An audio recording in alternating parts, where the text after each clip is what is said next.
Repetition ले लेते हैं यहाँ पे। क्वेश्चन नंबर 10 रीड करना है मुझे, थोड़ा ध्यान से देख लेना। क्वेश्चन नंबर 10 क्या है, क्वेश्चन किस पे वो दिख रहा है आप लोग को? क्वेश्चन नंबर 10 पेज नंबर क्या है? पेज नंबर दिख रहा है आप लोग को कितना है? Page number 130। पेज नंबर 130 पे क्वेश्चन नंबर 10, क्वेश्चन नंबर 10 देख रहे हैं हम लोग, न्यूमेरिकल नंबर 10। यहाँ पे लिखा है a needle of sewing machine. ये यहाँ पे अभी ना ये लिखा स्यूइंग मशीन है, इसको स्यूइंग मशीन नहीं रीड करते, मालूम है ना तुम लोगों को? ये सुइंग मशीन लिखा है, फिर इसको हम लोग S O sewing machine read करते हैं, ठीक है? इंग्लिश में सीख गए हम लोग। चलो, a needle of sewing machine moves along a path of amplitude 4 centimetre. फिर से बोलता हूँ, needle of sewing machine moves along a path of 4 along the path of 4 centimetre of amplitude with frequency 5 hertz. तो सबसे पहली बात, ये लोगों ने हम लोगों को एम्पलीट्यूड दिया है, कितना दिया है? Amplitude 4 centimetre. इसके बाद ये लोगों ने हम लोगों को फ्रीक्वेंसी दी है 5 हर्ट्ज। फिर फाइनली ये लोग बोल रहे हैं फाइंड इट्स एक्सेलरेशन। मुझे बोल रहे हैं कि आप लोग निकाल के दिखाओ यहाँ पे एक्सेलरेशन। और एक्सेलरेशन निकालने के बाद ये बोल रहे हैं वो एक्सेलरेशन कब निकालना है? Find its acceleration 1/30th second after it has crossed the mean position. वैसे ये लोगों ने एक छोटू सा टाइम दिया हम लोगों को 1/30 सेकेंड्स। और ये 1/30 सेकेंड कब पार होता है, सुन लो ध्यान से। अगर मैंने ये ले लिया हम लोगों का, और यहाँ पे एक छोटू सा पेंडुलम भी ले लेते हैं हम लोग, मतलब ये वाले को मीन पोजीशन बोल लेते हैं हम लोग, ये वाले को, इसको मीन पोजीशन अज्यूम कर लेते हैं। और मीन पोजीशन के बाद ये यहाँ चले गया होगा, यहाँ भी जा सकता है, वी डू नॉट नो, ठीक है? पर ये ऐसा बोल रहा है कि यहाँ से जब ये इधर गया या फिर इधर गया, जिस भी डायरेक्शन में गया, 1/30th सेकेंड के बाद 1/30th सेकेंड के बाद आप एक्सेलरेशन निकालो। अभी एक्सेलरेशन का तो मेरे पास ना अभी एक ही फॉर्मूला है जहां तक मुझे याद है, सबसे पहला डेरिवेशन। और मैं मैग्नीट्यूड ले रहा हूँ एक्सेलरेशन का ले रहा हूँ मैं मैग्नीट्यूड, ठीक है? मैं एक्सेलरेशन का ले रहा हूँ यहाँ पे मैग्नीट्यूड। क्या होता है एक्सेलरेशन का मैग्नीट्यूड? मतलब मैं माइनस ओमेगा स्क्वायर एक्स लिखने वाला था, पर मैं सिर्फ यहाँ पे ओमेगा स्क्वायर इंटू एक्स लिखूंगा। तो माइनस साइन नहीं लिया, मतलब मैंने मैग्नीट्यूड लिया, क्योंकि न्यूमेरिकल में मुझे मैग्नीट्यूड चाहिए। क्या मैं ओमेगा निकाल सकता हूँ? अगर, क्योंकि देखो मेरे पास एक्स तो वैसे भी नहीं है, और ओमेगा नहीं है, मतलब मेरा मेन टास्क है एक बार ओमेगा निकालो, इसको इक्वेशन 1 ले लो, और एक बार एक्स निकालो, ठीक है? क्वेश्चन में बोला है प्यार से कि ये मीन पोजीशन से पास हो रहा है। तो अगर मैं एक्स की बात करूं, एक्स का जनरल फॉर्मूला क्या होता है, याद है हम लोगों को? A sine omega T plus alpha. A sine omega T plus alpha, ये हमारे एक्स का फॉर्मूला है। पर मीन पोजीशन पे अल्फा कितना होता है, चलो बताओ? At mean position alpha is equal to 0। अगर मीन पोजीशन पे अल्फा 0 होगा, आपकी जो एक्स की वैल्यू है ये बन जाएगी ए साइन ओमेगा टी। एक्स मिल गया आपको, वैसे एक्स मिल गया है, पर अभी मेन पंगा है कि हम लोगों को ओमेगा भी निकालना है। ओमेगा का एक basic formula, let me remind you all, ये होता है 2 पाई एफ, ठीक है? 2 पाई एफ की वैल्यू ऑलरेडी गिवन है, कितना है? 5 हर्ट्ज। तो मैं यहाँ पे 5 पुट कर लूंगा, तो मुझे फाइनल आंसर आएगा 2 5 10 पाई। देखो अब मेरे पास ओमेगा है, मेरे पास एक्स है, इस इक्वेशन में अगर मैं पुट कर लूं, तो पुट करने के बाद कितना आना चाहिए देख लेते हैं। पुट करने के बाद कितना आएगा ये? एक्सेलरेशन इज इक्वल टू, पहले ओमेगा स्क्वायर बोला ना, तो 10 पाई का स्क्वायर कितना होगा? 10 पाई का स्क्वायर कितना होगा? 100 100 पाई पाई स्क्वायर। स्क्वायर। फिर इसके बाद एक्स का वैल्यू कितना है? एक्स का वैल्यू है ए साइन ओमेगा टी, तो यहाँ पे पुट कर लेते हैं हम लोग, ठीक है? ए तो लिखा ही नहीं मैंने, वेरी नाइस। मल्टीप्लाई का साइन दे देते हैं यहाँ पे, और यहाँ पे लिख लेते हैं A sine omega T. 100 pi square को वैसे ही रखेंगे हम लोग, एक सेकेंड वेटिंग रूम देख लेते हैं। ओके, 100 पाई स्क्वायर को हाथ मत लगाओ आप, अब यहाँ पे एम्पलीट्यूड की बात कर रहे हैं, एम्पलीट्यूड वैसे 4 सेंटीमीटर है, पर जितनी भी यूनिट होती है सब मुझे किस में कन्वर्ट करनी पड़ती है, इसमें कन्वर्ट करनी पड़ती है एमकेएस में। तो क्या मैं 4 सेंटीमीटर को 4 इंटू 10⁻⁻² लिख सकता हूँ? तो यहाँ पे मैं एम्पलीट्यूड के प्लेस पे लिखूंगा 4 into 10⁻⁻² into sine omega T. अब साइन ओमेगा टी को लिखने का तरीका देखो, साइन तो लिखा ही लिखा मैंने, ओमेगा के प्लेस पे लिखेंगे 2πf।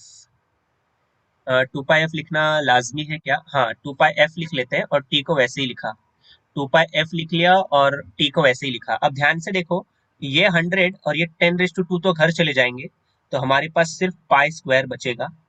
इधर एक 4 भी बचा है तो उसको लिख लिया मैंने। फिर यहाँ पे आपके पास साइन वाला टर्म बचा है, उसको लिख लो, साइन साइन 2 पाई, 2 पाई एफ की वैल्यू मतलब साइन ओमेगा टी, ओमेगा तो मैंने निकाल लिया था, 2 पाई लिखने की जरूरत भी नहीं थी। ओमेगा की वैल्यू कितनी दिखती है आपको? ओमेगा है 10 पाई, ओमेगा है 10 पाई, और टाइम की वैल्यू है 1/30, 1/30। जब ये 10 से 30 को उड़ाओ तो 3 आएगा, तो साइन π/3 बचेगा। यहाँ पे ऐसे बचने वाला है pi square into 4 into sine π/3। ये π/3 का मतलब 30 होता है 60 होता है? π/3 का मतलब 30 होता है 60 होता है? कितना होता है? 60 होता है। तो साइन 60 कितना होता है? √3/2 ना। ये पाई स्क्वायर को वैसे ही लिखने का, इंटू 4 को वैसे ही लिखो, साइन 60 होता है √3/2, √3/2। ये 2 से 4 को घर पे भेज दो, तो अपने पास देखो बच्चा क्या है, पाई स्क्वायर। पाई स्क्वायर की वैल्यू होती है, जिसको नहीं याद है याद कर लो प्लीज, 9.87 इंटू 2 तो वैसे ही है, और √3 की वैल्यू किसी को याद है क्या? 1.73। ये सब वैल्यू मुझे छोटी छोटी है, याद होनी चाहिए, ठीक है। अब ये सब को मल्टीप्लाई करोगे, एग्जैक्टली जो आपके बुक में आंसर है वो आपको मिल जाएगा, दैट इज 34.2 मीटर पर सेकेंड स्क्वायर। एक्सेलरेशन निकाल रहे हो, यूनिट में गलती कर दिया, हाफ मार्क्स वहीं पे चले जाएगा, तो वहां पे ऐसा मत करना आप लोग, ठीक है। अप्रोक्सीमेट निकाल के फिर भी दिखा देता हूं मैं, देखो इसको अप्रोक्सीमेट 10 ले लो, तो 10 4 जा कितना होता है? 40 होता है ना। 2 2 जा इसको 4 मान लो, 40, तो देखो 40 के आसपास आंसर है। तो अब यहाँ पे 2 से थोड़ा कम है, 10 से थोड़ा कम है, तो 40 से थोड़ा कम आंसर आया, ठीक है। तो जस्ट एक एनालॉजी बिठाने के लिए बताया आपको, ताकि आपको समझ में आ जाए। क्या क्वेश्चन नंबर 10 क्लियर है? क्वेश्चन नंबर 10 क्लियर है? आगे बढ़ा जाए। Yes sir. क्वेश्चन नंबर 18 बाकी है, क्वेश्चन नंबर यस सर। बाकी है, 21 और 23, इतने क्वेश्चन बाकी है। क्वेश्चन नंबर 18 से शुरुआत करते हैं। क्वेश्चन नंबर 21 हैशटैग इंपॉर्टेंट कर लेना, बोर्ड्स में आ चुका है आप लोग के, ठीक है। क्वेश्चन नंबर 18 की बात कर रहा हूँ, ध्यान से सुन लो। क्वेश्चन नंबर 18, इसको पिंक कलर से लिख लेते हैं, I am loving pink colour. यहाँ पे लिखा था time period of oscillation of a body of mass m1 suspended from a light spring is t। अच्छा, तो यहाँ पे सपोज करो अभी मैं डायग्राम बनाना पड़ेगा हम लोगों को, प्यारा सा डायग्राम, सुंदर सा डायग्राम। तो सपोज करते हैं हमारे पास यहाँ पे एक स्प्रिंग है, स्प्रिंग से मैंने एक मास को अटैच किया ऐसे, ठीक है, और इस मास की वैल्यू m1 है, ठीक है। अगर सपोज करो आपने क्या किया, स्प्रिंग को यहाँ से ऐसे इलोंगेट किया, ऐसे खींचा, एक्सटेंड किया, तो स्प्रिंग क्या करेगा, नीचे जाने के बाद फिर ये ऊपर जाएगा, फिर नीचे आएगा, फिर ऊपर जाएगा, मतलब ये ऑसिलेट करेगा ना वाई डायरेक्शन में। सही बोल रहा हूँ? वाई डायरेक्शन में क्या करेगा? ऑसिलेट करेगा। ऑसिलेट करेगा, तो इन लोगों ने बोला जब आपका मास, यहाँ पे मास लिखूंगा मैं और यहाँ पे टाइम पीरियड लिखूंगा, टाइम पीरियड सिर्फ समझाने के लिए, ध्यान से सुनते जाना आप लोग। ये बोल रहे हैं जब आपका मास m1 है तब टाइम पीरियड आपका कितना है? t है। इसके बाद बोला कि when a body of mass m2 is tied to the first body and the system is made to oscillate, the period is 2t। मतलब अभी हम लोगों ने क्या किया, इस m1 के साथ एक और मास को अटैच कर लिया ऐसे, और इसका मास है m2। जैसे ये दोनों मास अटैच किया स्प्रिंग से और फिर इसको ऑसिलेट कराया हम लोगों ने, तो जैसे मास m2 को इंट्रोड्यूस किया हम लोगों ने, बहुत ज्यादा ही ऊपर हो गया, जैसे हम लोग ने मास m2 को इंट्रोड्यूस किया, m1 के लिए तो t था, पर m2 के लिए अब बोल रहा है कि 2t हो गया। अच्छा बताओ, मास बढ़ाने से टाइम पीरियड बढ़ गया क्या? क्या मास बढ़ाने से टाइम पीरियड बढ़ गया?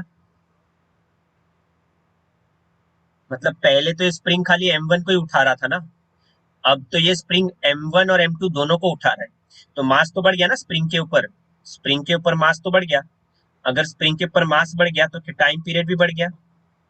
सेकेंड वाले मास आने की वजह से भी टाइम पीरियड 2t हो गया, देख पा रहे हो आप लोग। तो मुझे मुझे पूछना ये है, आपका जो ऑसिलेशन है या फिर टाइम पीरियड है बढ़ तो गया, तो इसका मतलब चीजें स्लो हो गई है कि फास्ट हो गई है? टाइम पीरियड बढ़ने से चीजें स्लो हो जाती है, फास्ट हो जाती है? स्लो। Time slow. पीरियड यहाँ पे स्लो। स्लो हो गया, मतलब आपका जो स्प्रिंग है स्लो हो गया पहले से। ठीक है, ये कॉन्सेप्ट है। अब ध्यान से सुनना, मुझे क्या फाइंड आउट करने बोला है, क्वेश्चन बोला है compare the masses m1 m2। Compare word का मीनिंग होता है, वैसे बोला है कंपेयर करना है m1 m2 को, कंपेयर करना है m1 m2 को। कंपेयर करने का मतलब होता है, ये लोग बोल रहे हैं कि आप m1:m2 निकाल के दिखाओ। ठीक है, इसको स्टार मार्क कर लो, ये आपके बोर्ड्स में आ चुका है, तो चांसेस है ये क्वेश्चन आने के। अब m1 m2 निकालने के लिए मुझे यहाँ पे मास का और टाइम पीरियड का एक रिलेशन चाहिए। तो इसके लिए मैंने क्या किया, ध्यान से सुनना। क्या मुझे एक टाइम पीरियड का ये फॉर्मूला मालूम है, t is equal to 2 pi upon omega? क्या ये देखा हुआ है? क्या ये कहाँ पे देखा है आपने फॉर्मूला? अगर ये फॉर्मूला आएगा तब जाके क्वेश्चन आगे सॉल्व हो जाएगा, और ये सबसे बेसिक फॉर्मूला है जो हम लोगों ने रोटेशनल डायनामिक्स में पढ़ा है। या तो omega is equal to 2 pi by t बोल दो, या तो omega is equal to 2 pi by t बोल दो, या फिर t is equal to 2 pi upon omega बोल दो, बात तो वही है। अब ये इसलिए बताया मैंने क्योंकि अब तुम लोग मुझे बताओगे, क्या मैं ओमेगा स्क्वायर को के बाय एम लिख सकता हूँ? ये भी चीज हम लोग ने देखा है पूरे चैप्टर में। यहां से आप लोग ओमेगा की वैल्यू निकालोगे, ओमेगा कितना आ जाएगा, सिर्फ के बाय एम आ जाएगा। इस ओमेगा की वैल्यू को आप इसमें पुट करोगे, तो टी का वैल्यू कितना आएगा? टी का वैल्यू आएगा 2 pi upon omega, upon omega. Omega की वैल्यू रूट के बाय एम है, तो इसको आप उल्टा करोगे तो ये हो जाएगा रूट एम अपॉन के।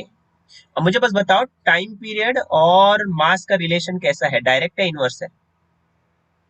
डायरेक्ट है या इनवर्स है? इनवर्स है। इनवर्स है, वेरी गुड वेरी गुड। कौन है ये इनवर्स वाली लड़की? कहाँ इनवर्स है? इनवर्स मतलब उल्टा ना, ये तो सामने सामने ही दिखाई दे रहे हैं। कहाँ इनवर्स हुआ? डायरेक्ट रिलेशन हुआ। ये डायरेक्ट का मतलब ऐसा कुछ दिखाई देना चाहिए मुझे, t is proportional to square root of m, ऐसा दिख रहा है मुझे, ऐसा दिखाई दे रहा है। अगर ये सॉरी समझ सर। गया कोई बात नहीं। अब अगर ऐसा दिखाई दे रहा है तो एक काम करो, सुनो। मैं नेक्स्ट स्टेप में क्या करूंगा, ये जो मास है, मास इसको m1 ले लूंगा। ये लोग ने बोला कि जब आपका मास क्या है, m1 है, तो टाइम पीरियड आपका t है, तो टाइम पीरियड को तो t ही रखना। पहला पॉइंट ये हो गया आपका। ठीक है, this is point number 1। Second, ये लोगों ने बोला जब आप मास 2 भी ऐड कर देते हो, तो स्प्रिंग के ऊपर जब मास 2 ऐड कर दिया, तो टोटल मास पर कितना है स्प्रिंग पे, वो गिनना होता है मुझे। टोटल मास कितना हो गया स्प्रिंग के ऊपर, कितना हो गया, बोलो? m1 + m2।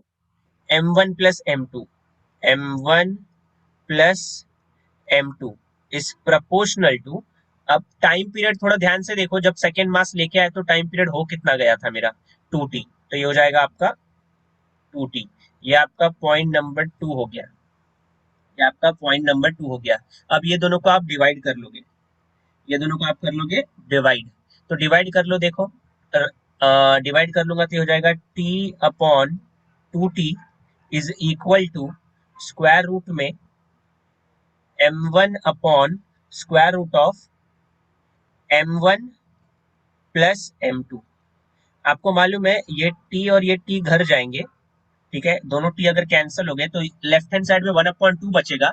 अब मैं direct squaring on both side कर रहा हूँ, ध्यान से सुनना। Direct squaring on both side कर रहा हूँ, तो 1/2 का स्क्वायर कितना हो जाएगा, 1/4 हो जाएगा, विच इज इक्वल टू, ये तो m1 है, सॉरी। अब इधर स्क्वायरिंग करूंगा तो खाली स्क्वायर रूट हट जाएगा, तो ये हो जाएगा m1 upon m1 plus m2, ये आया। पर ये लोग ने सिर्फ बोला है मुझे, ये लोग ने क्या क्वेश्चन बोला है कि आप सिर्फ m1 m2 निकालोगे। आप सिर्फ क्या निकालोगे, m1 m2 निकालोगे, मतलब मुझे सिर्फ m1 m2 चाहिए। उसके लिए मैं क्या करता हूँ, थोड़े टाइम के लिए ध्यान से सुनो अभी। मैं पहले इस चीज को रिवर्स करता हूँ, रिवर्स रिवर्स मतलब सर, इसको लिखो पहले 4/1, उल्टा कर दिया मैंने, तो इधर भी करना पड़ेगा मुझे m1 plus m2 upon upon m1। अब यहाँ पे एक रूल लगाऊंगा मैं, अब यहाँ पे एक रूल लगाऊंगा, वो तुम लोग को समझ में आना चाहिए। रूल क्या है, सुनो। रूल है बाय डिविडेंडो प्रॉपर्टी, सुन लो यार, बाय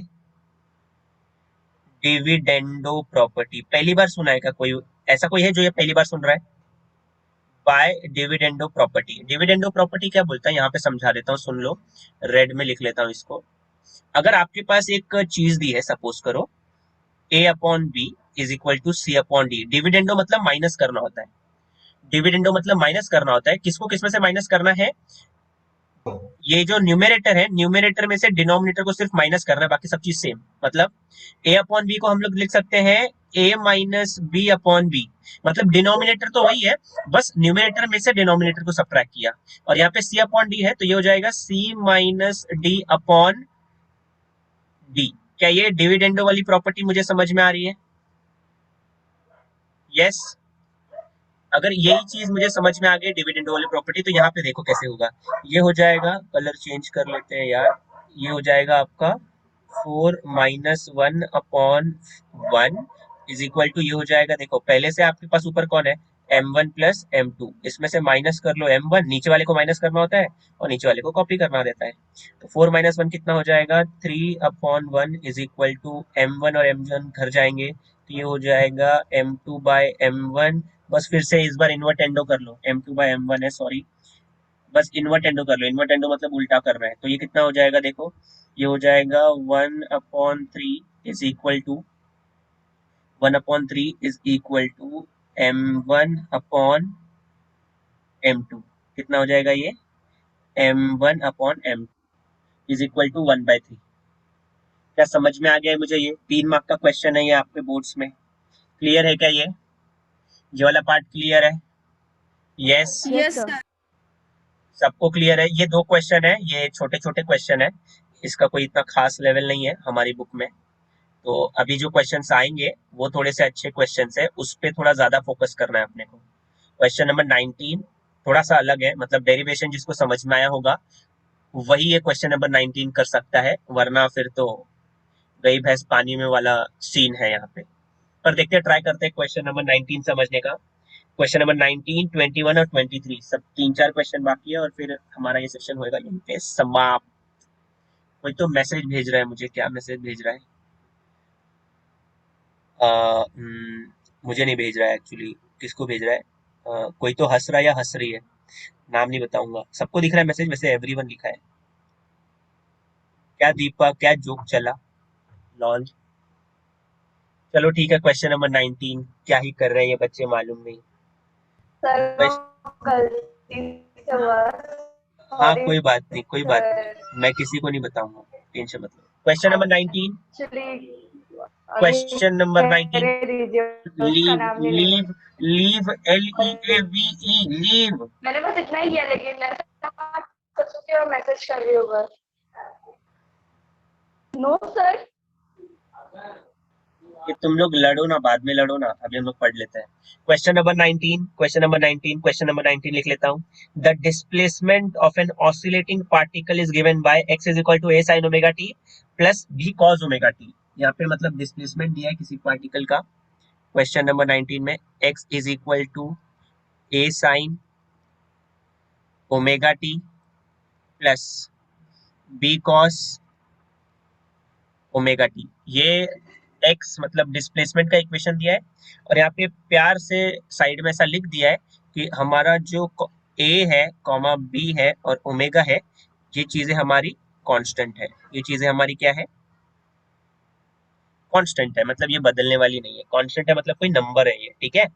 इसके बाद ये बोल रहे हैं कि prove that the particle performs a linear SHM. ओहो, ये लोग चाहते हैं कि मैं प्रूफ करूं, टू प्रूव दैट। क्या प्रूफ करना है मुझे? पार्टिकल परफॉर्म्स एसएचएम, मतलब जो दिया है पार्टिकल का डिस्प्लेसमेंट, बता दो कि ये डिस्प्लेसमेंट जो भी जिस पार्टिकल का दिया है वो पार्टिकल क्या कर रहा है, particle performs SHM, SHM perform कर रहा है, ये बोला है। प्लस एक और चीज बोलिए, पहले तो ये प्रूफ करके दिखा दो उन लोगों को। दूसरा बोल रहा है कि जो रिजल्टेंट एम्पलीट्यूड होगा उसका वैल्यू होता है square root of a square plus B square, square root of a square plus B square. ये 2 क्वेश्चन बोला है हम लोगों को और इन 2 क्वेश्चन को सॉल्व करना है। सबसे पहली बात, मैं केस वन नंबर 1 की बात कर लेता हूँ, सॉल्यूशन की बात करते हैं। देखो केस नंबर 1, क्योंकि ये लोग चाहते हैं कि हम लोग उन लोगों को निकाल के बताएं या प्रूफ करके बताएं, टू प्रूव दैट कि हमारा पार्टिकल क्या परफॉर्म कर रहा है, एसएचएम परफॉर्म कर रहा है। ठीक है। तो एसएचएम परफॉर्म करने का मतलब है वो चाहता है कि हम लोग बता दें उसको, या तो रीस्टोरिंग फोर्स होता है माइनस एक्स के प्रोपोर्शनेट, या f is equal to mass into acceleration होता है ना, तो एक्सेलरेशन होता है माइनस डिस्प्लेसमेंट के बराबर या प्रोपोर्शनेट। पहली कंडीशन ये बोल रहा है मुझे, ठीक है, पहली कंडीशन ये बोल रहा है। तो अगर मैंने प्रूफ कर दिया ये चीज, तो मैं बोल सकता हूँ कि हाँ भाई हमारा जो पार्टिकल का डिस्प्लेसमेंट दिया है ना, या फिर जो डिस्प्लेसमेंट दिया है, जिस पार्टिकल का डिस्प्लेसमेंट दिया है, वो पार्टिकल एसएचएम परफॉर्म कर रहा है। तो शुरुआत करेंगे, एक्स तो ऐसे ही दिया है ऑलरेडी यहाँ पे, एक्स तो ऐसे ही दिया है यहाँ पे ऑलरेडी। अगर मुझे एक्स से वेलोसिटी निकालना है, क्या निकालना है, वेलोसिटी, तो क्या मुझे मालूम है क्या कि मुझे dx अपॉन dt करना पड़ेगा। क्या ये चीज समझ में आती है मुझे? मतलब अगर मैं डिस्प्लेसमेंट का डेरिवेटिव ले लूं विद रिस्पेक्ट टू टाइम तो मुझे वेलोसिटी मिलेगा। तो यहाँ पे डेरिवेटिव ले लो, ए तो कांस्टेंट है, ए का तो कोई हाथ नहीं है इसमें। साइन का डेरिवेटिव होता है cos ओमेगा टी, साइन का डेरिवेटिव होता है cos ओमेगा टी, और ओमेगा टी का वापस से लूंगा तो आएगा ये ओमेगा। इतना दूर दूर क्यों लिखा, मुझे माफ कर दो। प्लस प्लस नहीं लिखूंगा मैं, क्योंकि यहाँ पे बी तो बाहर आएगा, और cos का डेरिवेटिव होता है minus sign omega T, minus sign omega T, और यहाँ पे एक आएगा ओमेगा। ये मैंने खाली क्या किया, x का डेरिवेटिव लिया तो मुझे ये आंसर आया। अब मुझे क्या करना है, v का डेरिवेटिव लेना है, v का मुझे डेरिवेटिव लेना है विथ रिस्पेक्ट टू टाइम। तो ये हो जाएगा हमारा acceleration which is equal to, अब इसी का तो डेरिवेटिव लेना है। देखो ए ओमेगा कांस्टेंट है, ये तो बाहर आ जाएगा, इसका तो कोई प्रॉब्लम नहीं है, सिर्फ ए ओमेगा बाहर आएगा। कॉस का डेरिवेटिव बताओ, कॉस का डेरिवेटिव होता है minus sign omega T, minus sign omega T, और ओमेगा टी का वापस से लूंगा तो एक और ओमेगा आएगा, और वो ओमेगा और ये ओमेगा ओमेगा स्क्वायर हो जाएगा। क्या मेरी भाषा समझ में आती है जो मैंने लिखा? क्या सबको समझा? सबको समझा? कोई है ऐसा जिसको नहीं समझ रहा है? पूछ लो भाई अभी। ए ओमेगा स्क्वायर, और फिर यहाँ पे ये माइनस बी ओमेगा तो है ही, साइन का डेरिवेटिव लूंगा तो यहाँ पे हो जाएगा cos omega T, cos omega T, cos omega T, और ओमेगा टी का वापस से लूंगा तो ये हो जाएगा ऐसा कुछ। अब दोनों जगह माइनस से एक काम कर लेते हैं, मैं दोनों जगह से ना माइनस ओमेगा स्क्वायर को कॉमन लेता हूँ, माइनस और ओमेगा स्क्वायर को ले लिया। देखो माइनस इधर भी है, माइनस इधर भी है, ओमेगा स्क्वायर इधर भी है, ओमेगा स्क्वायर इधर भी है, तो मैंने माइनस और ओमेगा स्क्वायर को निकाल लिया, तो बचेगा ए साइन ओमेगा टी। यहाँ पे बचेगा A sine omega T plus B cos omega T, B cos omega T, ये बचेगा। और ये जो चीज है A sine omega T plus B cos omega T, वो मुझे यहाँ नजर आ रहा है, जिसकी वैल्यू एक्स के बराबर है, तो फिर मैं उसकी जगह पे सिर्फ एक्स लिख लूंगा, तो मुझे ए की वैल्यू आ जाएगी minus omega square x, which implies that क्या इम्प्लाई करता है ये भाई, क्योंकि इन लोगों ने बोल दिया क्वेश्चन में कि हमारा ओमेगा तो कांस्टेंट है, अगर ये कांस्टेंट है तो एक्सेलरेशन और एक्स का क्या रिलेशन बन गया ना भाई, acceleration is proportional to minus x, which proves that हमारा पार्टिकल इज परफॉर्मिंग एसएचएम। ये पहली चीज मैंने प्रूव कर दी। ये पहली चीज मैंने प्रूव कर दी कि हमारा जो पार्टिकल है वो एसएचएम परफॉर्म कर रहा है। ठीक है, पहली चीज हो गई हमारी क्लियर। दूसरा बोल रहा है कि ये जो ए है ना, ए का मतलब पहले तुम लोग समझ लो क्या बोलने की कोशिश कर रहा है क्वेश्चन। ये लोग आधे लिखते हैं क्या, ये लोग ने लिखा है खाली विद एम्पलीट्यूड ना, तो ये ए का मतलब होता है, एक्चुअली बताना चाहते हैं कि ये रिजल्टेंट एम्पलीट्यूड है। ये क्या है, रिजल्टेंट एम्पलीट्यूड है, ये रिजल्टेंट एम्पलीट्यूड, ये रिजल्टेंट एम्पलीट्यूड है। अब रिजल्टेंट एम्पलीट्यूड निकालना है। रिजल्टेंट एम्पलीट्यूड निकालने का तरीका ये है, हम अपने जो एक्स वाला इक्वेशन है उसको ऑब्जर्व करेंगे सबसे पहले। फिर से बोलता हूँ, जरा ध्यान से सुनना, तुम लोग को सुनाई भी नहीं दिया और समझ में भी नहीं आया मुझे मालूम है। अब ध्यान से सुनोगे तुम लोग, ध्यान से सुनना तुम लोग, पूरा ध्यान बोर्ड पे होना चाहिए, व्हाइट बोर्ड पे देखो ध्यान से। ये इसमें एक साइन ओमेगा टी वाला टर्म है और इसमें कॉस ओमेगा टी वाला टर्म है। इसमें एक साइन ओमेगा टी वाला टर्म है और इसमें कॉस ओमेगा टी वाला टर्म है। अगर मैं साइन ओमेगा वाले टर्म के साथ एक ऐसा टर्म लेके आऊं जो कॉस वाला टर्म होगा, ओके, फिर से कोई कुछ, हे भगवान, ठीक है, कुछ नहीं बोल सकता मैं। साइन ओमेगा टी, ये अपना साइन ओमेगा टी, ये अपना कॉस ओमेगा टी है, ध्यान से सुनना। साइन के साथ मुझे कॉस लाना है और कॉस के साथ मुझे एक साइन लाना है ए और बी की जगह पे, इसलिए मैं कंसिडर करूंगा कुछ। क्या करूंगा? कंसिडर। अब क्या कंसिडर कर रहा हूँ सुनना। लेट जो स्मॉल ए है उसको मैंने कैपिटल ए, क्योंकि देखो साइन के साथ मुझे कॉस चाहिए, इसलिए मैंने इसको कॉस कॉस फाई मान लिया। ए को माना कॉस फाई और बी को मान लो आप B is equal to A sine phi. A को मान लो आप, ए को क्या मानोगे?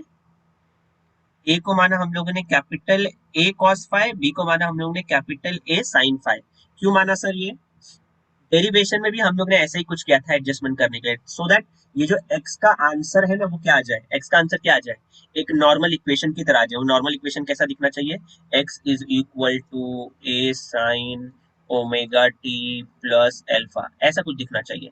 तो ऐसा इक्वेशन बनाने के लिए तो मैंने ये चीजों को उसमें पुट करनी है, एक्चुअली पुट नहीं करना है मुझे, बस ये इक्वेशन बन जाएगा, मुझे इतना पता चल जाता है। तो अब इससे फायदा ये होगा, अगर इस इक्वेशन को आप लोग 1 मान लोगे, अगर आपने इस इक्वेशन को 1 मान लिया और इस इक्वेशन को 2 मान लिया, स्क्वायरिंग और एडिंग बोथ साइड कर लो, मतलब सर इसको स्क्वायर कर लो, ये क्या हो जाएगा?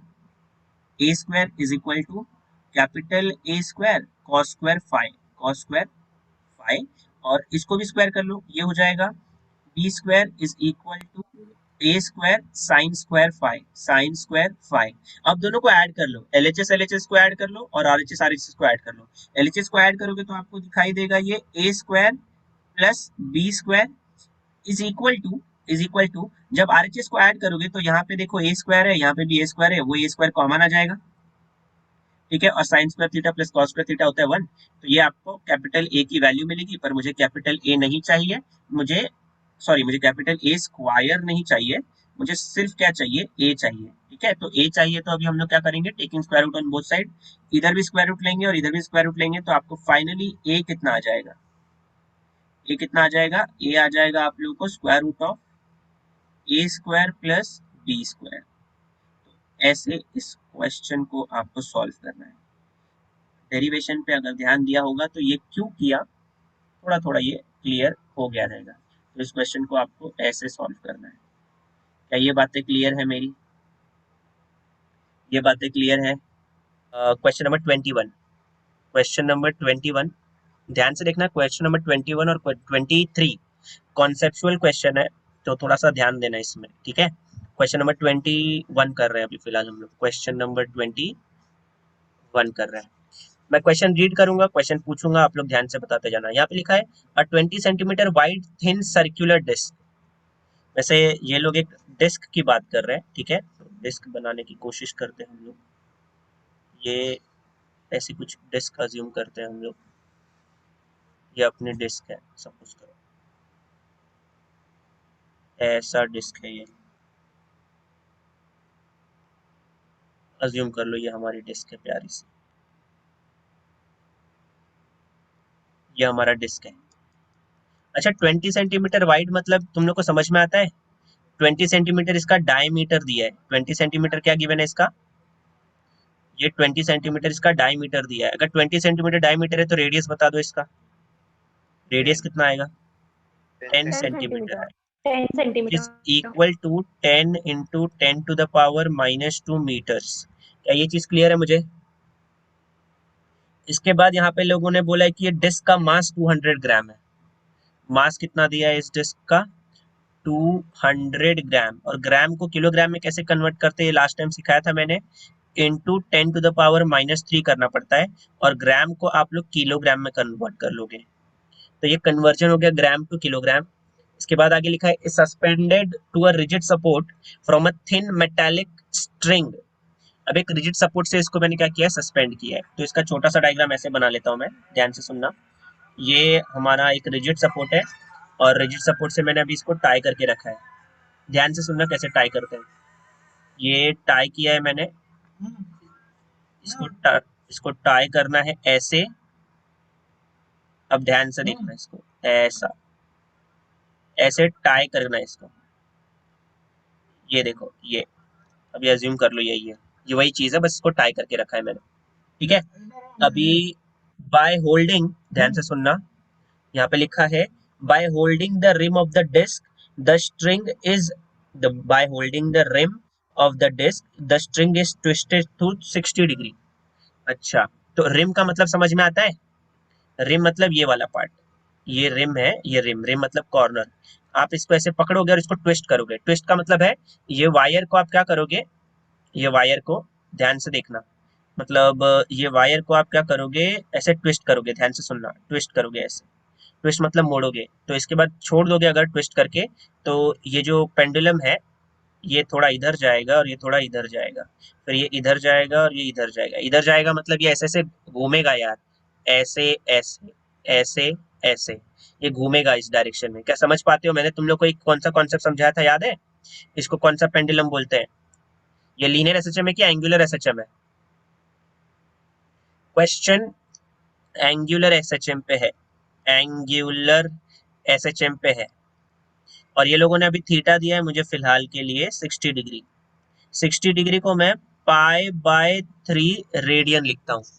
60 डिग्री को मैं पाई बाय 3 रेडियन लिखता हूँ, ठीक है। आगे लिखा है एंड रिलीज्ड, मतलब आपको इसको ट्विस्ट करना है, उसके बाद इसको रिलीज कर देना है। आगे लिखा है it now performs angular oscillation of period 1 second. it now performs it now performs angular oscillation of period 1 second. तो टाइम पीरियड भी दे दिया है 1 सेकेंड, टाइम पीरियड दे दिया है 1 सेकेंड, ठीक है। 1 सेकेंड के बाद बोला calculate maximum torque restoring torque generated in the string under the undamped oscillation, undamped condition। तो मैक्सिमम टॉर्क पूछा है, टॉर्क पूछा है, maximum torque, torque is equal to what, ये क्वेश्चन है। और एक और चीज दिया हम लोगों को, पाई क्यूब की वैल्यू 31 है, पाई क्यूब की वैल्यू है 31। ये चीजें आप लोग को ऑलरेडी गिवन है। अब ये सब चीजें हैं, सबसे पहली बात अगर इस क्वेश्चन को मुझे सॉल्व करना है ना, थोड़ा सा इमेजिन करने की कोशिश करते हैं, ध्यान से देखते जाना इस क्वेश्चन को सॉल्व कैसे करना है। क्योंकि मुझे मैक्सिमम टॉर्क चाहिए ना, तो मैं लीनियर और एंगुलर को कंपेयर करूंगा, लीनियर और एंगुलर को कंपेयर करके, वैसे मुझे कंपेयर नहीं करना है, मैं तुम लोग को समझाने के लिए बता रहा हूँ। यहाँ पे मैं लीनियर लिखने वाला हूँ, यहाँ पे मैं लीनियर के लिए लिखने वाला हूँ, और चाहिए तो मुझे एंगुलर के लिए, एंगुलर के लिए मुझे चाहिए चीज है। अच्छा, फोर्स का फॉर्मूला क्या होता है लीनियर एसएचएम में? माइनस के एक्स होता है, मालूम है मुझे? यस, लीनियर में एफ होता है, लीनियर में जो रिस्टोरिंग फोर्स होता है वो होता है माइनस के एक्स। तो एंगुलर में क्या सिखाया था मैंने आप लोग को, क्या सिखाया था एंगुलर में? फोर्स को कौन ले लेता है, फोर्स को कौन, फोर्स की जगह कौन ले लेता है बताओ, यहाँ पे लिख लेता हूँ मैं, फोर्स की जगह कौन ले लेता है ये बताओ? टॉर्क। टॉर्क ले लेता हूँ। टॉर्क। तो मैं अभी यहाँ पे रिस्टोरिंग फोर्स लिखने के बदले क्या लिखूंगा, रिस्टोरिंग टॉर्क टॉर्क। लिखूंगा मैं। तो मैंने यहाँ पे ये रिस्टोरिंग टॉर्क लिख लिया, ठीक है। और यहाँ पे माइनस के है ना, वैसे मैं मैग्नीट्यूड लेने की बात कर रहा हूँ, मैंने माइनस लिखने की जरूरत नहीं है। के की जगह पे मैं माइनस के लिख लेता हूँ, ठीक है। के की जगह पे मैं माइनस के लिख लेता हूँ, क्योंकि दोनों के सेम नहीं होगा, क्योंकि वो लीनियर एसएचएम है और ये एंगुलर है। अच्छा, यहाँ पे अगर लीनियर डिस्प्लेसमेंट है तो यहाँ पे कौन सा डिस्प्लेसमेंट आना चाहिए सोचो? वहां थीटा। लीनियर डिस्प्लेसमेंट, तो यहाँ पे थीटा आना चाहिए। क्या ये इक्वेशन समझ में आ गई है मुझे?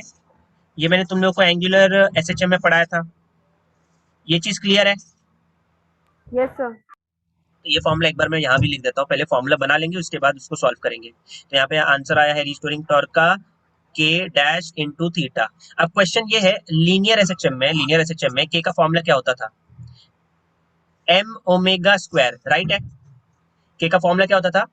M omega square. क्या इतना समझ में आता है मुझे? अरे अल्टीमेटली आपको ना ऐसा हो जाएगा, ये के बाय एम आपको मिलेगा ओमेगा स्क्वायर, और फिर ओमेगा मिलेगा आपको स्क्वायर रूट ऑफ के बाय एम। सही बात है कि नहीं बात है, बोलो। तो यस सर। मतलब के की जगह किसने ले ली, के की जगह एम ओमेगा स्क्वायर ने। अब के डैश की जगह पे क्या लिखूं, क्वेश्चन ये आता है, के डैश की जगह पे अगर लीनियर मोशन में एम एम एम मास का प्ले, फिर से बोलता हूं सॉरी, लीनियर मोशन में अगर मास है मेरे पास, तो एंगुलर मोशन में मास की जगह कौन ले लेता है? एंगुलर मोशन में मास की जगह कौन ले लेता है, कौन बताएगा? इनर्शिया। कौन लेता है, सॉरी? इनर्शिया। इनर्शिया लेता है। तो यहाँ पे मैं के डैश की वैल्यू क्या लिखने वाला हूँ, मोमेंट ऑफ इनर्शिया, और ओमेगा तो ओमेगा ही रहेगा, इसमें कोई फर्क नहीं है, तो आई ओमेगा स्क्वायर आएगा के डैश की जगह पे। के डैश की जगह पे कौन आएगा, आई ओमेगा स्क्वायर। तो मेरा जो फॉर्मूला बनेगा यहाँ पे रिस्टोरिंग टॉर्क का, रिस्टोरिंग टॉर्क का जो फॉर्मूला बनेगा वो बनेगा आई ओमेगा स्क्वायर इंटू थीटा, ये फॉर्मूला बन गया मेरा। बस अपना यही फॉर्मूला था, इसी फॉर्मूले में चीजों को पुट करेंगे और हमारे फाइनल आंसर की तरफ मूव ऑन कर लेंगे। चलो, आई होप तुम लोग को फॉर्मूला कैसे बना वो समझ में आ गया है। ज्यादा डिफिकल्ट नहीं था मेरे हिसाब से, मेरे हिसाब से तो ज्यादा डिफिकल्ट नहीं था।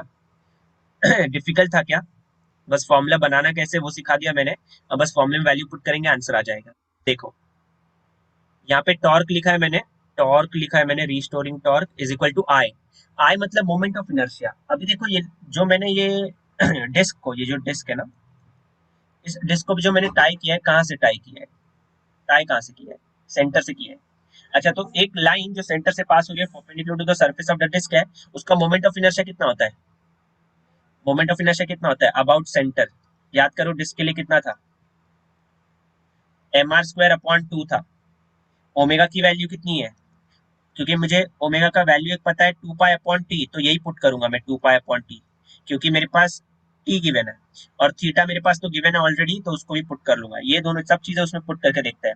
आई की वैल्यू लिखूंगा mr² अपॉन 2, ये लिखूंगा मैं mr² अपॉन 2 इंटू ओमेगा की वैल्यू 2 पाई अपॉन टी, तो ओमेगा स्क्वायर कितना हो जाएगा?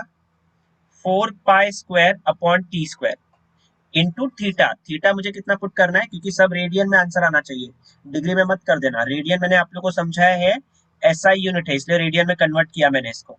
तो फाइनल आंसर आपको ये आएगा पाई/3, पाई/3, क्योंकि 60 दिया है ना। एक काम कर लेते हैं, एक काम कर लेते हैं, वैल्यूज को फटाफट फटाफट पुट कर लेते हैं। ध्यान से देखो, मास की वैल्यू कितनी है? ये 2 3 कितना हो जाएगा? 2 3 6 हो जाएगा ना। और टी की वैल्यू वैसे 1 है, 1 का स्क्वायर करोगे तो 1 ही आने वाला है। एम का वैल्यू कितना दिया है? मास, मास देखो यहाँ पे दिया है 200 इंटू 10 200 को मैं 2 इंटू 10 लिखूं, चलेगा क्या? 200 को लिखा 2 इंटू 10 और यहाँ पे इसके साथ इसका दोस्त कौन है? 10⁻³ आप चाहो तो वो 10 के पावर्स को यहीं पे कैलकुलेट कर सकते थे, ठीक है। एम हो गया, अब आर स्क्वायर करना है। देखो आर स्क्वायर को मैं इधर सॉल्व कर लेता हूँ। ये 10 का पावर 1 है और -2 है, तो ये हो जाएगा 10⁻⁻1 मीटर।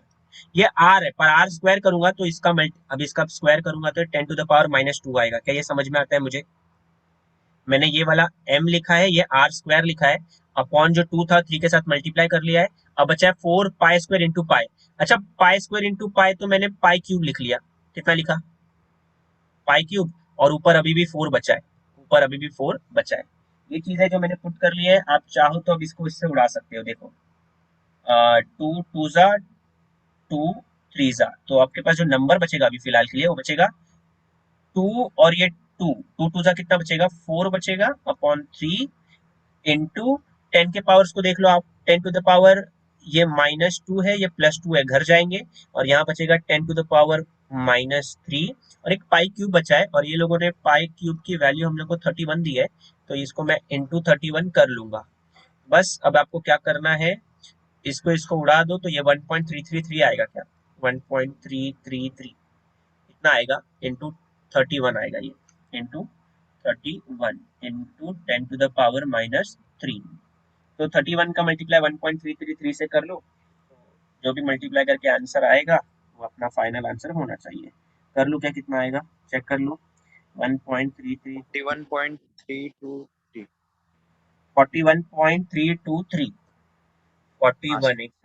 एक सेकेंड कहाँ गया ये? हाँ, तो ये हो जाएगा 41 पॉइंट कितना, 232 कि 323? 323।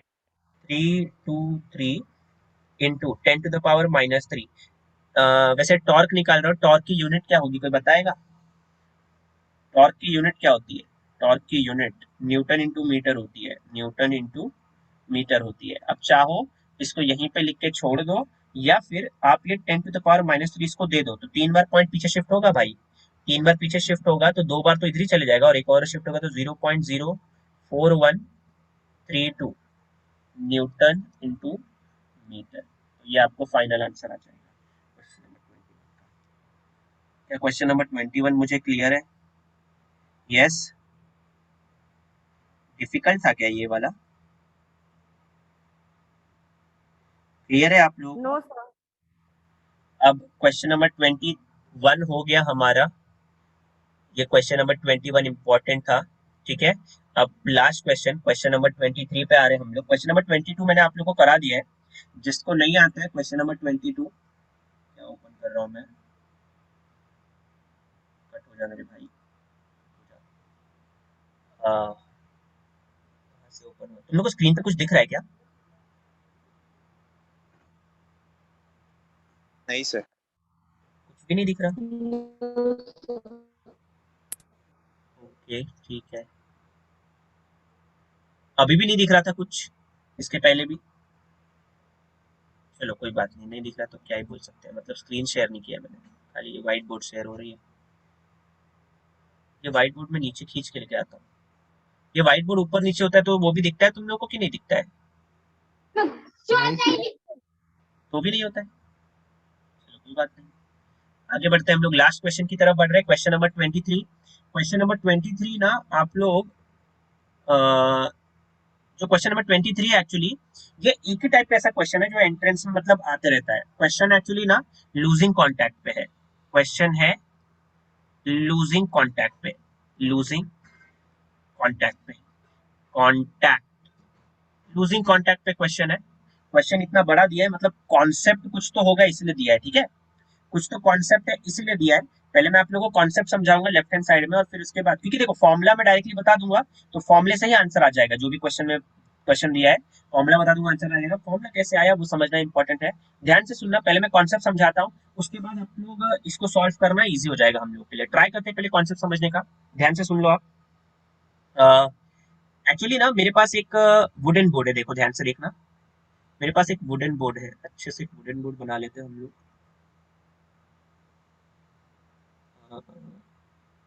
ध्यान से देखो, ये वुडन बोर्ड बनाने की कोशिश कर रहा हूँ मैं। वेरी नाइस, वेरी नाइस, चलो जाने दो। ये एक वुडन बोर्ड है, अज्यूम कर लो एक वुडन बोर्ड है, ठीक है, ये एक वुडन बोर्ड है, और इस वुडन बोर्ड के ऊपर ना एक्चुअली एक स्प्रिंग है। ये मतलब ये वुडन बोर्ड किसके ऊपर है बता दूं आप लोगों को, ये एक स्प्रिंग के ऊपर है, स्प्रिंग के ऊपर है ये। क्या स्प्रिंग बनाया भाई, क्या स्प्रिंग बनाया आपने, स्प्रिंग भी है कि नहीं इसके अंदर?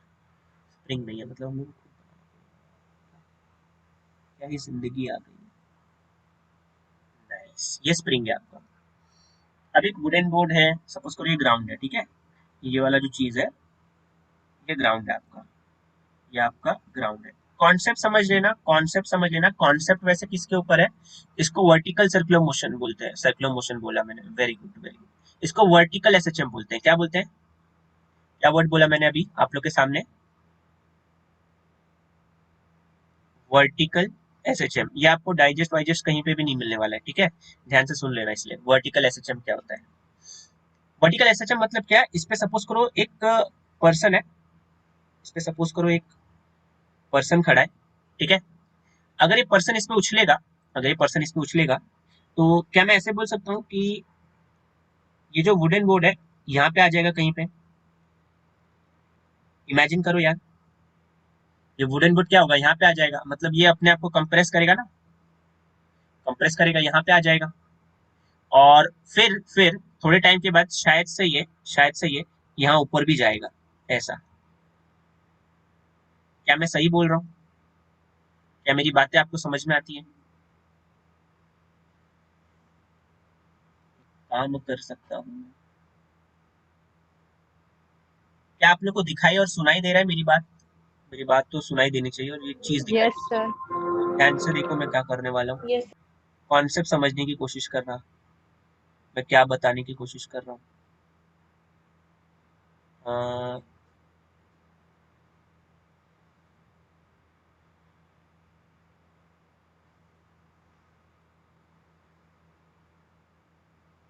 पूरा ही उड़ गया ये,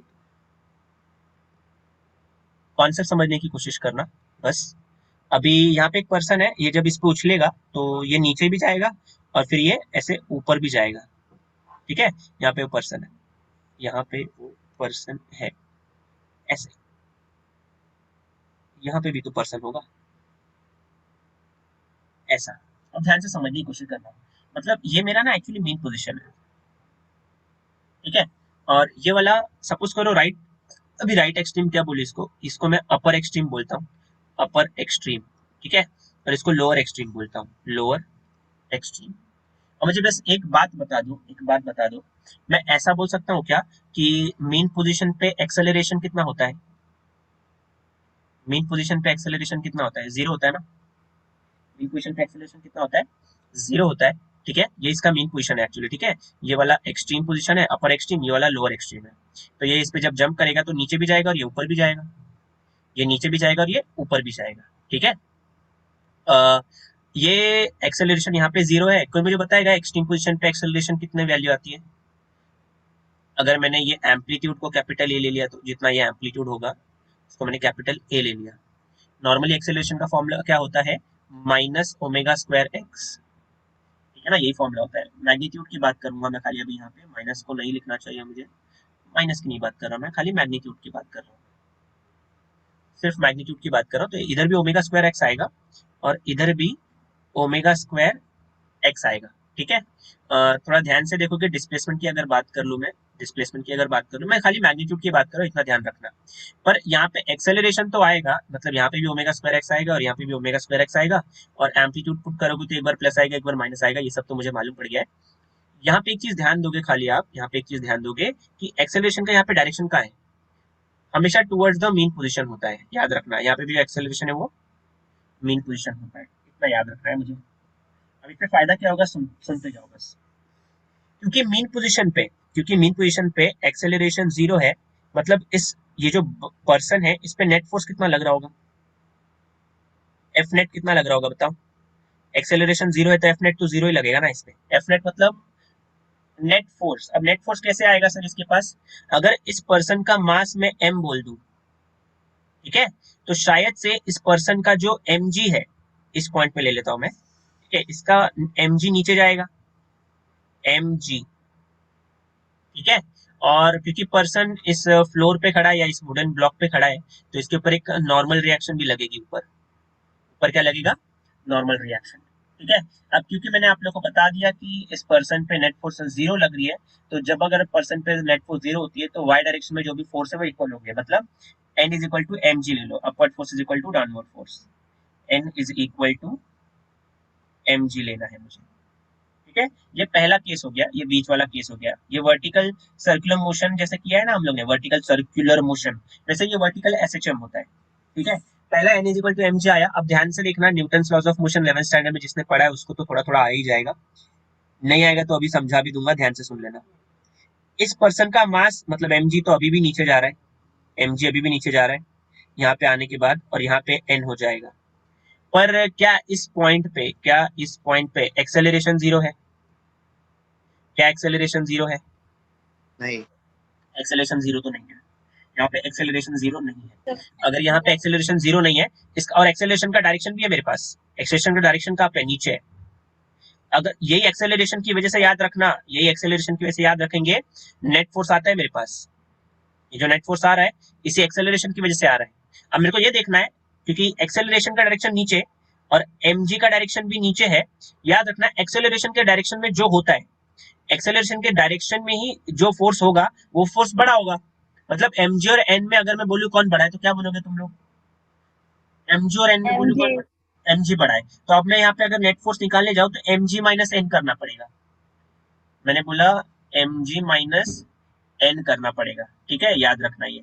और ये नेट फोर्स का फॉर्मूला कितना लिखूं, नेट फोर्स का फॉर्मूला कितना लिखूं सोचो, नेट फोर्स का फोर। फॉर्मूला कितना लिखो, मास इनटू एक्सेलरेशन, सिंपल, ये mg का फॉर्मूला आया, m मतलब ma is equal to mg minus n, और यहाँ से मुझे n निकालना है, यहाँ से मुझे क्या निकालना है, n, n मतलब नॉर्मल रिएक्शन की बात कर रहा हूँ, किसकी बात कर रहा हूँ, n मतलब किसकी बात कर रहा हूँ, नॉर्मल रिएक्शन की बात कर रहा हूँ, ठीक है। नॉर्मल रिएक्शन कितना आएगा बताओ यहाँ से, अरे n यहाँ जाएगा, n यहाँ चले जाएगा और ये हो जाएगा mg माइनस ma, ये हम लोगों ने 11th में किया है, नहीं किया तो कोई बात नहीं, यहाँ पे तो थोड़ा थोड़ा से हम लोग को समझ में आ ही जाएगा। क्या ये चीज क्लियर है, ऊपर वाले पार्ट की जो चीज बताया मैंने वो क्लियर है, बोलो। हाँ सर। नेक्स्ट देखो, नेक्स्ट नीचे वाली की बात करते हैं, अभी इधर वाली की बात करते हैं। इस पर्सन पे भी तो नीचे mg लग रहा है, नीचे mg लग रहा है और ऊपर क्या लग रहा है, नॉर्मल रिएक्शन लग रहा है। और एक्सेलरेशन देखो कहाँ है, ऊपर है। एक्सेलरेशन ऊपर है मतलब एन बड़ा है कि इस बार एमजी बड़ा है? एन बड़ा है, एन एमजी बड़ा बड़ा है? इस बार एन बड़ा है, ठीक है। इस बार कौन बड़ा है? एन बड़ा एन। है, याद रखना। तो ये सपोज करो अपना इक्वेशन नंबर 1 हो गया, ये अपना इक्वेशन नंबर 2 हो गया। मैं थर्ड इक्वेशन की बात कर रहा हूँ डाउनवर्ड के लिए। ये वाला जो पोर्शन कराया मैंने, ये अपर एक्सट्रीम के लिए कराया। अभी मैं लोअर एक्सट्रीम की बात कर रहा हूँ, लोअर एक्सट्रीम की बात कर रहा हूँ, ठीक है। एक्सट्रीम की बात कर रहा हूँ, लोअर एक्सट्रीम की बात कर रहा हूँ। लोअर एक्सट्रीम में मैं देख रहा हूँ कि एन एम जी से बड़ा है, इसलिए जो नेट फोर्स आएगा, नेट फोर्स आएगा वो किसके बराबर होगा? एन माइनस एम जी के। देखो दोनों में फर्क है, यहाँ पे एन माइनस एम जी है, यहाँ पे एम जी माइनस एन है। और ये मेरे को देख के पता चलना चाहिए कि कौन बड़ा है कौन छोटा है। और वो किस पे डिपेंड करता है? हमारे नेट फोर्स पे डिपेंड करता है। नेट फोर्स का फॉर्मूला क्या होता है? मास इनटू एक्सेलरेशन। क्या होता है? मास इनटू एक्सेलरेशन। अब मैं बोलूं कि अगर ये ए डिस्टेंस ट्रैवल करता है तो आपका एक्सेलरेशन होगा माइनस ओमेगा स्क्वायर। डिस्प्लेसमेंट की जगह पे लिखोगे कैपिटल ए, और यहाँ पे डिस्प्लेसमेंट की जगह पे लिखोगे आप कैपिटल ए, ठीक है। तो यहाँ पे वो चीज मैं पुट कर सकता हूँ और आंसर निकाल सकता हूँ। और इतना याद रखना कि ये जो एक्सेलरेशन है मीन पोजीशन पे वो मिनिमम होता है, ठीक है। और यहाँ पे जो एक्सेलरेशन होगा वो मैक्सिमम होगा। यहाँ पे भी एक्सेलरेशन क्या होगा? मैक्सिमम होगा। तो ये mass into acceleration is equal to n minus m g. तो यहाँ से एन कितना आ जाएगा? एन आ जाएगा आपको एम ए, और ये एम जी को उधर भेजोगे तो प्लस एम जी। बस ए की जगह पे लिखना है तो लिख लो। एम को कॉमन लेके ए का वैल्यू कितना है? एम को कॉमन लेके ए का वैल्यू कितना है? ए का वैल्यू देखो ना कितना है? ए का वैल्यू कितना है? ओमेगा स्क्वायर ए, ओमेगा स्क्वायर ए प्लस यहाँ पे जी आएगा। ये चीज आपको याद रखनी है, याद रखनी है। अब क्वेश्चन सुनना है आप लोग को, क्वेश्चन सुनना है। ये तो कॉन्सेप्ट हो गया, ये तो कॉन्सेप्ट हो गया। ये वाला हमारा लोअर एक्सट्रीम के लिए है, ये वाला अपर एक्सट्रीम के लिए है, और ये वाला जो आंसर निकाला है हम लोगों ने मिडल मतलब मीन पोजीशन के लिए निकाला है। इतना तो मुझे समझ में आ चुका है।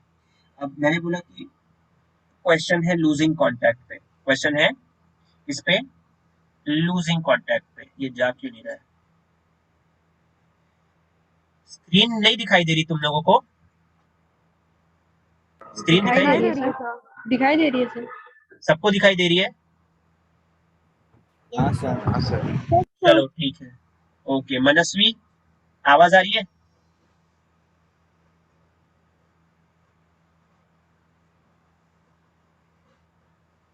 स्क्रीन दिखाई दे रही है कि नहीं दे रही है अभी? हाँ सर, अब दे रही है। ओके चलो आगे बढ़ते हैं। मैंने आपको लोअर एक्सट्रीम के बारे में बताया, अपर एक्सट्रीम के बारे में बताया। अब मैं बताना चाहता हूँ कि क्वेश्चन है लूजिंग कॉन्टैक्ट पे। अब तुम लोग मुझे एक बात बताओगे, मेरे पास लोअर एक्सट्रीम वाला पोजीशन है, मेरे पास अपर एक्सट्रीम वाला पोजीशन है। कौन सा ऐसा पोजीशन है जहाँ पे ये जो पर्सन है वो अपना कॉन्टैक्ट को लूज कर सकता है? लोअर एक्सट्रीम पे लूज करेगा कि अपर एक्सट्रीम पे करेगा? ये कहाँ पे अपने कॉन्टैक्ट को लूज कर सकता है? कॉन्टैक्ट को लूज करना मतलब सरफेस को छोड़ देगा ये। कहाँ पे सरफेस छोड़ने के चांसेस इसके ज्यादा है, लोअर पे कि अपर पे? लोअर पे ज्यादा है, अपर। अपर पे, ठीक है। नेक्स्ट पेज पे देखो ध्यान से, नेक्स्ट पेज पे देखना, समझने की कोशिश करो जो बोल रहा हूँ मैं। अपर पे क्योंकि क्या होगा, ऐसा ध्यान से सुन लो। At upper, at upper extreme, at upper extreme, if if person, if person loses its contact, its contact, contact with the surface, with the surface। अच्छा अगर वो कांटेक्ट को लूज कर देगा तो मैं बोल सकता हूँ then n becomes zero. n zero हो जाएगा कि नहीं हो जाएगा, ये सोच लो पहले। क्या मैंने ये सही बात बोली है? n मतलब क्या सर जी? पिछला वाला देख लो। n मतलब क्या? ये सरफेस, अगर सरफेस को छोड़ देगा तो उस पर नॉर्मल रिएक्शन लगेगा कि नहीं लगेगा? नॉर्मल रिएक्शन क्या है? कॉन्टैक्ट फोर्स है। कॉन्टैक्ट ही नहीं रहेगा तो कॉन्टैक्ट फोर्स नहीं रहेगा। कॉन्टैक्ट फोर्स नहीं रहेगा, इसका मतलब ये जो इक्वेशन है n is equal to M g minus m a, फिर से लिख देता हूँ, n is equal to, therefore n is equal to M g minus m a. ये n ही नहीं रहेगा तो ये जीरो हो जाएगा, ये हो जाएगा आपका zero, which is equal to, which is equal to M g minus m a. ठीक है, ये हो जाएगा 0, ठीक है, ये हो जाएगा 0। अब माइनस एम को दूसरे साइड लेके जाओगे आप लोग तो ये हो जाएगा m a is equal to M g. कुछ कैंसिल हो रहा है क्या? ये कैंसिल होगा तो आपके पास एक्सेलरेशन इज इक्वल टू जी बचेगा, ठीक है। पर मेरे पास एक एक्सेलरेशन का फॉर्मूला है, उसको भी देख लो आप लोग। मेरे पास एक एक्सेलरेशन का फॉर्मूला है, अभी पीछे तो निकाला था एक्सेलरेशन का फॉर्मूला। बोलो क्या है एक्सेलरेशन का फॉर्मूला? आप सबको मालूम है एक्सेलरेशन मतलब क्या होता है? एक्सेलरेशन होता है ओमेगा स्क्वायर ए, ठीक है। और यहाँ पे एक्सेलरेशन की वैल्यू कितनी है? जी के बराबर है।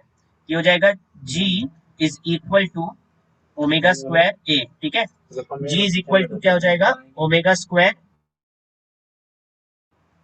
जी हो जाएगा ओमेगा स्क्वायर है। क्या ये समझ में आया? अगर इसको मैंने इक्वेशन 1 बोल दिया, इसको इक्वेशन 2 बोल दिया, दोनों में एक्सेलरेशन है, दोनों का एलएचएस सेम है तो दोनों का आरएचएस भी सेम हो जाएगा।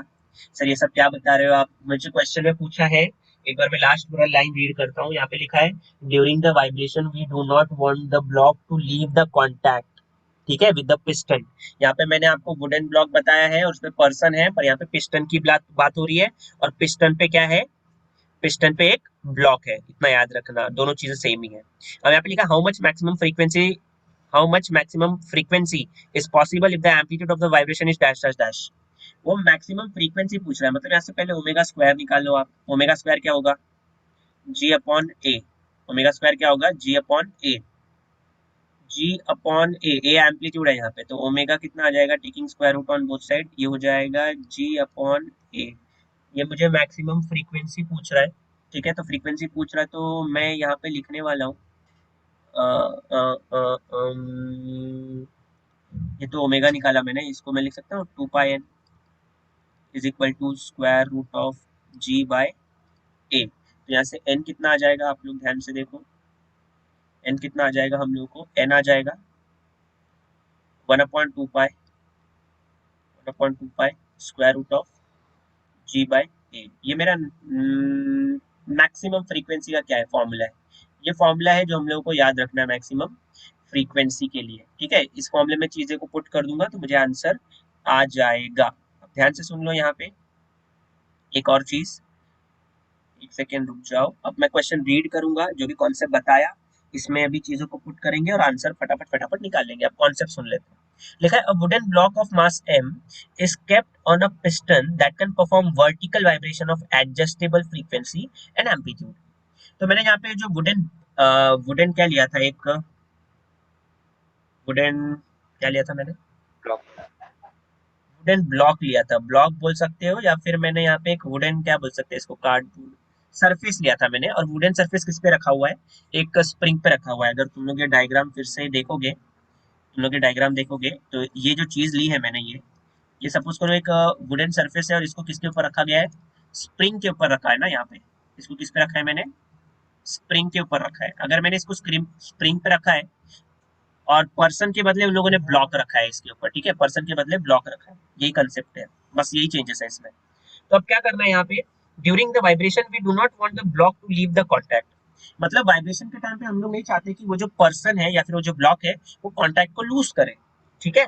तो आगे लिखा है how much maximum frequency is possible if the amplitude of the vibration is restricted to 25 centimetre. तो वो लोग बोल रहे हैं कि एम्पलीट्यूड आपका 25 सेंटीमीटर है।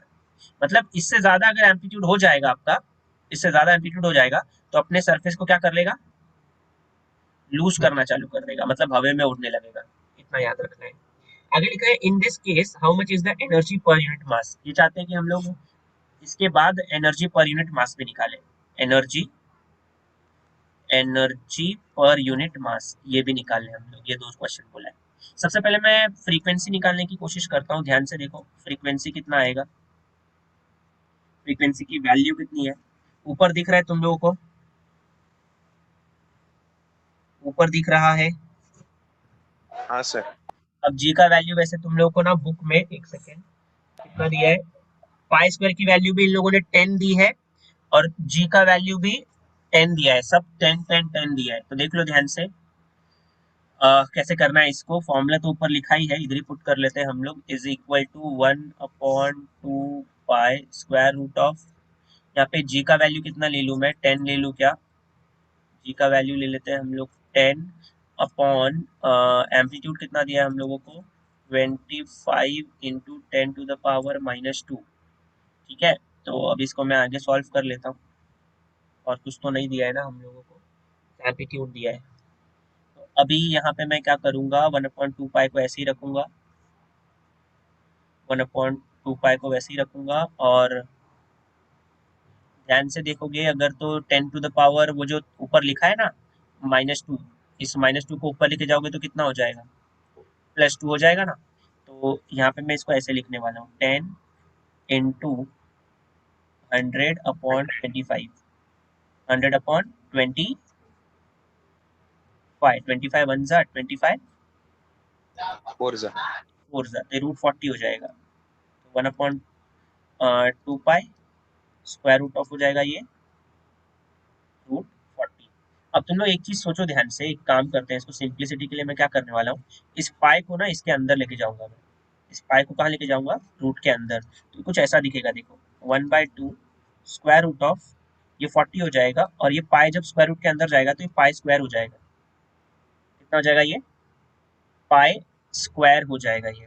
ठीक है, पाई स्क्वायर की वैल्यू आपकी बुक में कितनी दी है, देखो 10 दी है। पाई स्क्वायर की वैल्यू कितनी दी है, 10 10 दी है यहाँ पे। तो पाई स्क्वायर की वैल्यू जब आप यहाँ पे 10 पुट करोगे तो ये कितना बचेगा, खाली √4 √4 बचेगा। और वैसे बाहर यहाँ पे 2 है, √4 को बाहर निकालोगे आप लोग, देखो मैंने बोला पाई स्क्वायर की वैल्यू 10 दी है, 10 को अगर आप 40 से उड़ाओगे 4 बचेगा, स्क्वायर रूट ऑफ 4 आएगा बाहर 2, इससे कैंसिल करोगे तो आपको जो फ्रीक्वेंसी आएगी मैक्सिमम, कितनी फ्रीक्वेंसी आ जाएगी, 1 वाइब्रेशंस पर सेकेंड। ये आंसर आ रहा है मुझे, क्या ये चीज क्लियर है मुझे, ये पहली चीज निकालने बोला इन लोगों ने। अब अच्छा, मैं 3 स्लाइड से ज्यादा नहीं बना सकता इसमें, अच्छा बना सकता हूँ, सॉरी। नेक्स्ट, नेक्स्ट ये लोग बोल रहे हैं कि आप एनर्जी पर यूनिट मास निकालो। क्वेश्चन क्या है नेक्स्ट सुन लो, ये लोग बोल रहे हैं कि आप एनर्जी पर यूनिट मास निकालो, पर यूनिट मास निकालो। ठीक है, अब एनर्जी पर यूनिट मास का मतलब ये बोलना चाहते हैं टोटल एनर्जी, ये काइनेटिक और पोटेंशियल एनर्जी नहीं बोल रहे। क्यों सर काइनेटिक और पोटेंशियल एनर्जी क्यों नहीं बोला, क्योंकि थोड़ा ध्यान दोगे अगर तुम लोग वो डायग्राम पे देखो, यहाँ पे जो टोटल एनर्जी होगी, और यहाँ पे जो टोटल एनर्जी होगी, और जो यहाँ पे टोटल एनर्जी होगी, तीनों सेम होगी। क्योंकि हम लोग ने सर्कुलर मोशन में या फिर अभी ऑसिलेशन में भी सीखा कि हर पॉइंट पे टोटल एनर्जी सेम होती है। टोटल एनर्जी का फॉर्मूला क्या होता है, हाफ, ये कांस्टेंट होता है ना, हाफ k² अपॉन m। और हम लोग को ये भी मालूम है कि k की वैल्यू कितनी होती है, m⍵²। ये होता है m⍵², और साथ में लिखूंगा मैं a² अपॉन m से m को उड़ाओगे तो ये बचेगा हाफ, ये ओमेगा स्क्वायर है ना, ओमेगा स्क्वायर को मैं फिर से 2πf लिख लूं क्या, क्योंकि f तो निकाल लिया ना मैंने, 2πf the whole square into a square is equal to half, 2 का स्क्वायर कर लो यार, ये हो जाएगा 4, ये हो जाएगा पाई स्क्वायर, और ये हो जाएगा f स्क्वायर, और ये है a स्क्वायर। बस फिर यहीं पे आपका फाइनल आंसर, इसको इससे उड़ाओगे ये 2 हो जाएगा, 2 इंटू पाई स्क्वायर बोल रहे हैं ये लोग 10 ले लो। f मतलब मुझे 1 आया था पीछे, और 1 का स्क्वायर करूंगा तो 1 आएगा।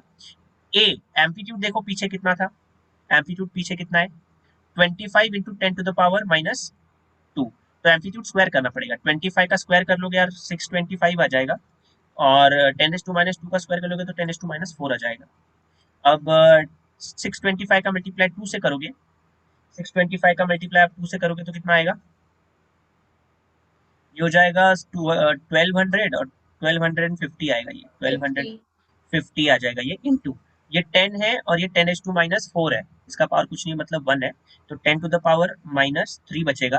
-3 मतलब अभी काम करो, ये -3 इसको दे दो तो 3 बार पॉइंट पीछे शिफ्ट होगा, तो आपको आंसर आएगा 1.25। एनर्जी की यूनिट होती है आपकी जूल, और मास की यूनिट होती है केजी, तो 1.25 जूल पर केजी, ये आपको एनर्जी पर यूनिट मास आ चुका है। ऐसे ये बुक में आपके क्वेश्चन है, सॉरी यही आंसर है। सर जूल ये कौन सी यूनिट है? जूल एनर्जी की यूनिट है, देखो क्वेश्चन क्या पूछा था, एनर्जी ना, एनर्जी की यूनिट क्या होती है, जूल होती है, और कौन मास सी, की यूनिट एसआई की एमके? एसआई और एमके सेम ही होता है भाई, एसआई और एमके सेम ही तो होता है, ओके एसआई और सर। एमके सेम होता है यार। एमकेएस बोलिए, ऐसा ही बोलो, बात वही है। तो ये आपका फाइनल